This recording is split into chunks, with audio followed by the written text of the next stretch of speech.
Hello viewers, welcome back. इस video में हम पेजिंग के बारे में डिस्कस करने जा रहे हैं। तो ऑपरेटिंग सिस्टम में जो पेजिंग का कंसेप्ट है, क्योंकि आपको नेक्स्ट पेज रिप्लेसमेंट टेक्निक्स पढ़नी है या पेज रिप्लेसमेंट एल्गोरिदम्स, तो उसके लिए ज़रूरी है कि आपको ये बेसिक नॉलेज हो कि ये पेजिंग क्या होता है। और ये चीज़ें सुनने में ही हैवी लग रही है, जब भी अभी आप समझेंगे तो काफ़ी ईजी गोइंग होंगी। तो चलिए फटाफट से देखते हैं इनको। पेजिंग जो है ये एक स्टोरेज मैकेनिज्म है।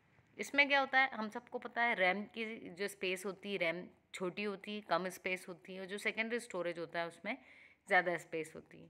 तो यहाँ पर क्या होने वाला है, यहाँ ऐसा है कि हमारी जो प्रोसेस है वो सेकेंडरी स्टोरेज में है, और उसको कहाँ लेकर आना है, हमको उसको मेन मेमोरी में लाना है, रैम में लेकर आना है। क्यों करना है ऐसा? ताकि जो हमारी प्रोसेसिंग है वो बहुत फास्ट हो, है ना। ये हम सब समझते हैं कि जब भी रैम में डेटा होता है तो बहुत फटाफट चीज़ें होती हैं, और सेकेंडरी में होता है तो वहाँ से लाने में टाइम लगता है कंप्यूटर को। ठीक है, तो यहाँ का जो प्राइमरी कंसेप्ट है पेजिंग के पीछे, जैसा इसका नाम है, ये क्या करेगा, आपकी जो प्रोसेस है उसको पार्ट्स में डिवाइड कर देगा, जिसको बोलेंगे पेज। ठीक है, तो एक प्रोसेस थी, हो सकता है किसी प्रोसेस को उसने 10 पेज में डिवाइड किया हो, कोई बड़ी प्रोसेस थी तो उसको 20-25 पेज लगे हों, कोई प्रोसेस 3 पेज में ही कंप्लीट हो गई, ऐसा। और ये क्या करेगा, साथ में ही जो आपकी प्राइमरी मेमोरी है रैम, उसके भी पार्टीशन करेगा, उसके भी छोटे छोटे ब्लॉक्स बनाएगा, और उन ब्लॉक्स को क्या बोलेंगे, फ्रेम्स। या तो फ्रेम बोल सकते हैं या फिर पेज फ्रेम भी बोल सकते हैं। तो यहाँ आपको दो चीज़ें ध्यान रखना है, प्रोसेस के जो ब्लॉक बनेंगे उनको पेज बोलेंगे, और मेमोरी के ब्लॉक को फ्रेम बोलेंगे, और इन दोनों की साइज़ बराबर होगी। ठीक है, ताकि वो जो एक पेज आ रहा है वो यहाँ की एक फ्रेम में प्रॉपरली फिट आ जाए। तो अब क्या हुआ, अब जो और बेसिक टर्मिनोलॉजीज़ हैं, पहली है डिमांड पेजिंग।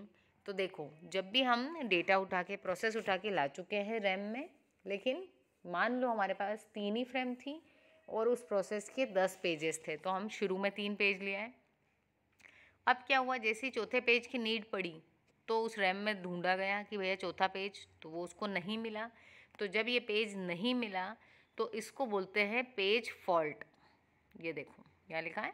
तो यदि पेज को हमने ढूंढा फ्रेम्स में, और यदि वो फ्रेम्स में अपना वाला पेज नहीं मिला तो होगा पेज फॉल्ट। तो जब ये पेज फॉल्ट हुआ तो क्या करेंगे हम, तो होगा ये कि इंटरनली उस पेज के लिए एक डिमांड भेजी जाएगी कि ये जो 4 नंबर पेज है इसको लाया जाए, क्योंकि इसकी नीड है। तो जब हम किसी पेज के लिए रिक्वेस्ट कर रहे हैं और फिर उस पेज को लेकर आया जा रहा है, the process of calling the pages to the main memory. Main memory में बुला रहे हैं हम, कहाँ से, सेकेंडरी मेमोरी से, डिमांड पड़ने पर। तो इस वाली पेजिंग को बोलेंगे डिमांड पेजिंग। और यदि मान लो 1, 2 और 3 पेज तो थे ही, इनमें से ही किसी की नीड लगी और वो पेज वहीं मिल गया हमको रैम में, तो इसको बोलते हैं पेज हिट। ठीक है, तो ये बेसिक टर्मिनोलॉजीज थी, ये ज़रूरी थी समझने के लिए, ताकि फिर आप पेज रिप्लेसमेंट टेक्निक्स को, एल्गोरिदम्स को समझ पाओ।